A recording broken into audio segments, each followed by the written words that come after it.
হারা ছেলের জন্য হলেও তোমাকে এই বাড়িতে ফিরে আসতেই হবে। আমি তাকে জবাব দিলাম, তোমার মতো বাবা থাকার চেয়ে আমার ছেলে পিতৃ পরিচয়হীন ভাবে বেঁচে থাকা অনেক ভালো। তুমি কখন ওকে কোলে নিয়ে দেখেছো, আদর করেছো? বলতে পারবে? পারবে না। তোমার সব আল্লাহ তো সাইমকে নিয়ে, তুমি থাকো ওকে নিয়ে। আমি কখনো আমার ছেলেকে জানতে দিব না যে তোমার একটা কাপুরুষ বাবা ছিল। এমনকি তোমার পরিবারের ছায়াও আমি আমার ছেলের উপর পড়তে দেব না। আমার কথাগুলো শুনে যেন এক মুহূর্তের জন্য স্তব্ধ হয়ে গেল ফারহান। এরপর আমি আমার ছেলেকে নিয়ে বাড়ি থেকে বের হয়ে আসি। তারপর আমরা একটা বাস স্ট্যান্ডে বসে আছি। অনেকক্ষণ ধরে কিছু না খাওয়ার ফলে ভীষণ খিদে পেয়েছে। বাস স্ট্যান্ড থেকে কিছুটা দূরে একটা ভাতের হোটেল, আপাতত ছেলেকে নিয়ে সেখানেই গেলাম। অনেকদিন পর পেট ভরে ভাত খেলাম, বিল পরিশোধ করে বেরিয়ে এলাম সেখান থেকে। এখন গন্তব্য রুহির বাসা। রুহি আমার ছোটবেলার ফ্রেন্ড, আপাতত সেখানে থাকবো কিছুদিন। ভাগ্য ভালো, পড়াশোনার পাশাপাশি আমি ফ্রিল্যান্সিংটা আগেই শিখেছিলাম।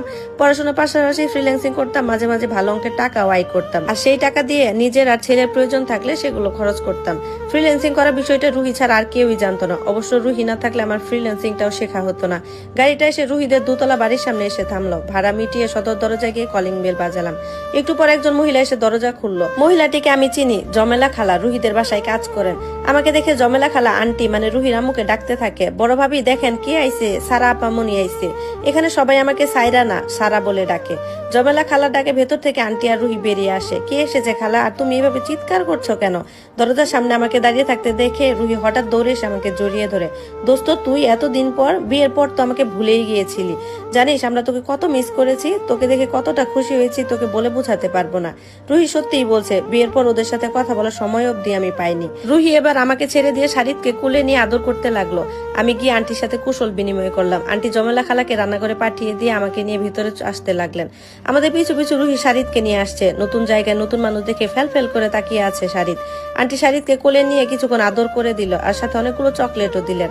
আমাদের বসতে বলে তিনি রান্নাঘরে যান জমেলা খালাকে সাহায্য করার জন্য। এদিকে রুহি আমাকে জেরা করেই যাচ্ছে। ওর ধারণা আমার সাথে এমন কিছু হয়েছে যার জন্য আমি চলে এসেছি। একে একে রুহিকে সব বলতে লাগলাম। ভেবেছিলাম পরে বলবো, কিন্তু মেয়েটা না জানা পর্যন্ত ছাড়ছেই না। রুহির মতো ফ্রেন্ড পেয়ে আমি সত্যিই ভাগ্যবতী। যেখানে আমার নিজের পরিবার আমাকে বুঝলো না, সেখানে মেয়েটাকে কিছু না বললেও কিভাবে যেন বুঝে যায়। এসব শুনে রুহি রাগে ফুঁসছে। আমি কোনো রকম ওকে বুঝিয়ে শান্ত করলাম।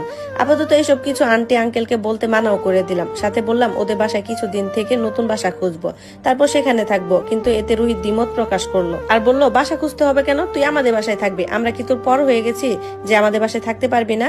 আমি বললাম, দেখ তোরা পর হয়ে গেছিস, বিষয়টা এমন না। আমি কারো উপর বোঝা বানাতে চাই না। ধন্যবাদ সবাইকে। গল্পটি কেমন লাগলো সবাই জানাবেন।